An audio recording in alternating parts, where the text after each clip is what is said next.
Speedway Anywhere on Blog Talk Radio / Speedway Anywhere with your crew chief, Q.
Hey race fans, come on in.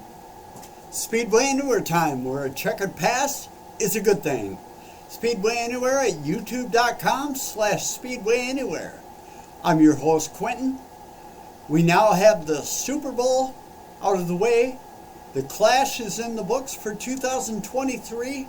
And before we go further, let's hope you are going to hit that subscribe button down below.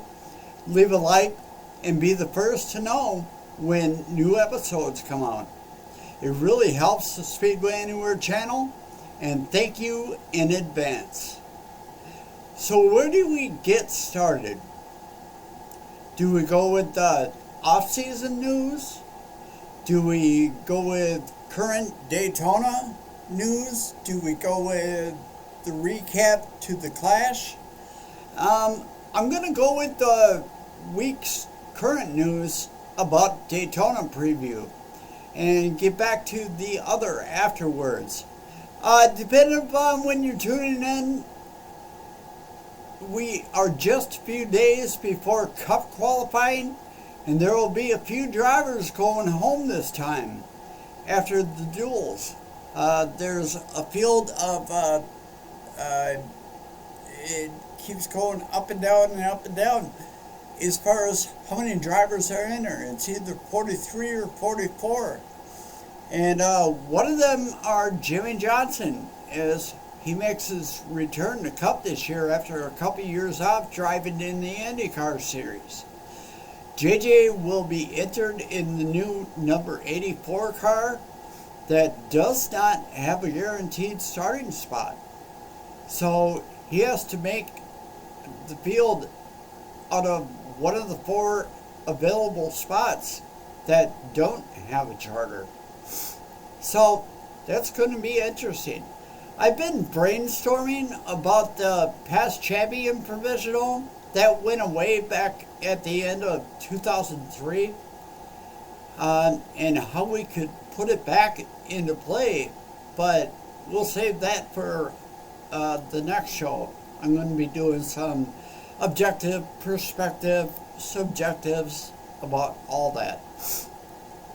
We know if that matters after Thursday, whether or not 7-time champion Jimmy Johnson makes the field.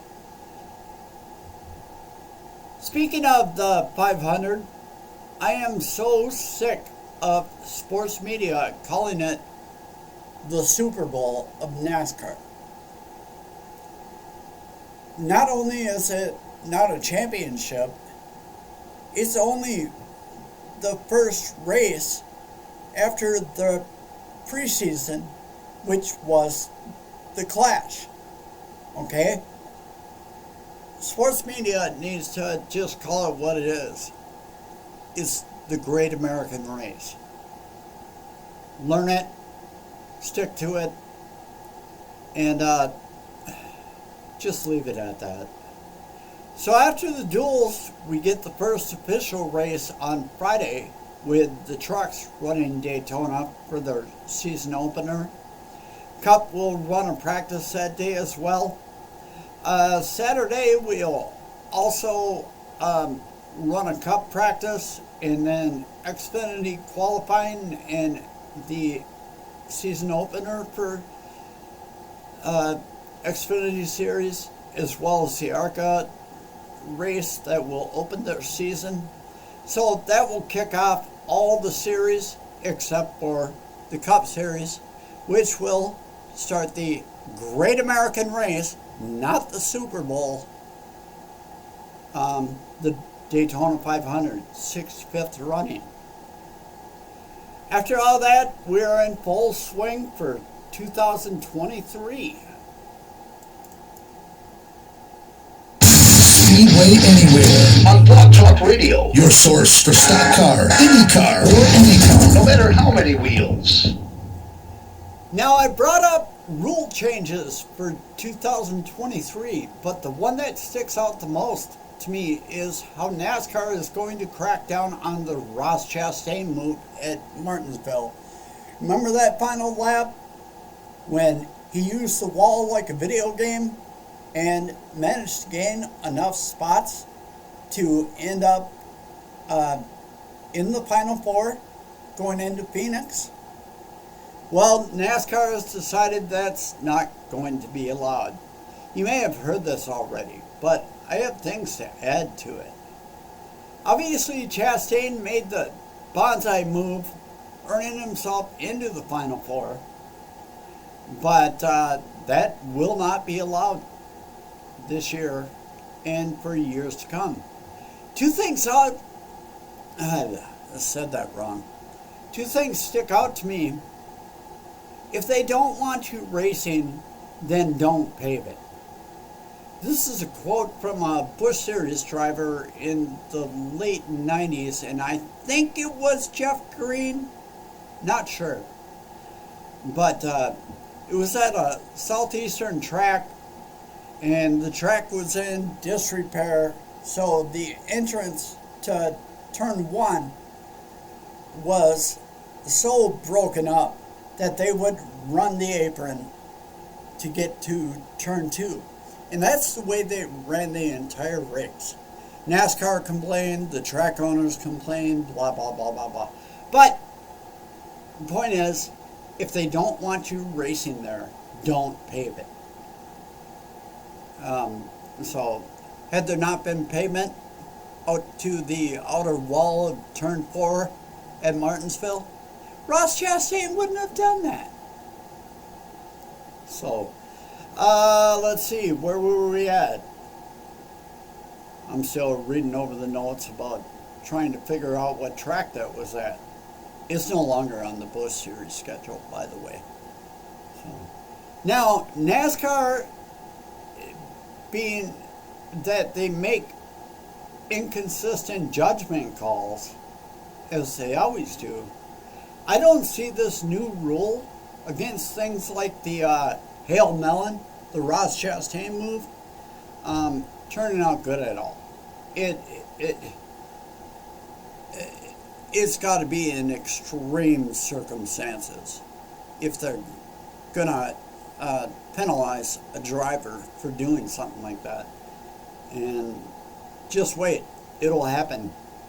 Let's press the rewind button to Kansas when Carl Edwards, it was in the 1910s something, he made a video game move out toward the wall in between 3 and 4. Got in way hotter than Jimmy Johnson, passed Jimmy Johnson, bounced off the wall, lost momentum, and Jimmy Johnson passed him back. And they made it to the line nose to tail, and Edwards almost won the deal. Would that be considered a Hail Melon type move? I don't know. I don't think he endangered a crowd. There was no crowd in turns 3 and 4. And there was no drivers anywhere near them as Carl Edwards did that. So would they make the call at that point under the new rule? Who knows? Another one that sticks out is Kurt Busch and Ricky Craven at Darlington, the one that makes all the highlight reels. Kurt Busch and Ricky Craven beating and banging off each other, and people run the wall anyway at Darlington. No different than what Ross Chastain did at Martinsville.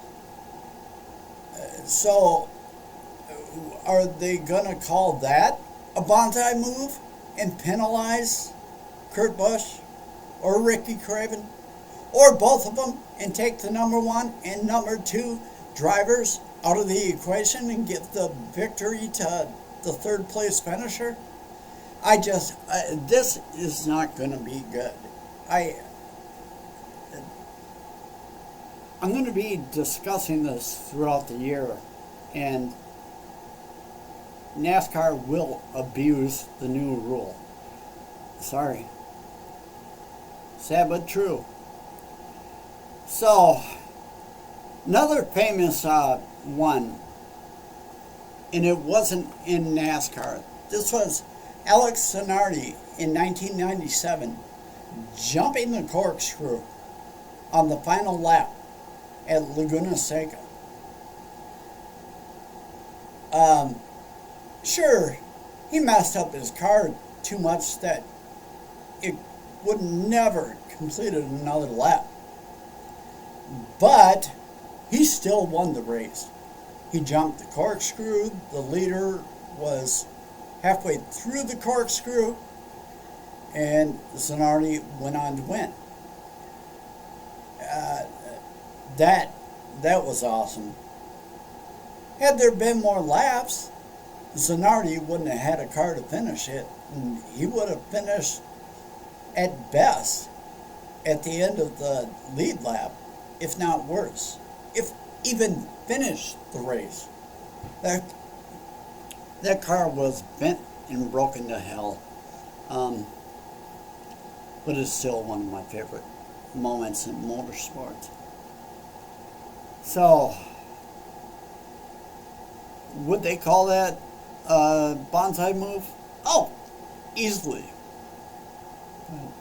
It's debatable, though, when we compare NASCAR and Indy. Was Alex Zanardi jumping the corkscrew at Laguna Seca the most reckless move ever? Was Ross Chastain at Martinsville the most reckless move ever? Alex only needed the car for that next quarter lap. So what's your opinions, facts, or anything from the show? Make a comment below. And if you haven't already, please subscribe so we can get together again soon as new shows come out and we can discuss the love of auto racing. Happy 75th anniversary to NASCAR. I've been your host, Quentin, and this has been Speedway Anywhere. Speedway Anywhere on Blog Talk Radio, your source for stock car, any car, or any car, no matter how many wheels.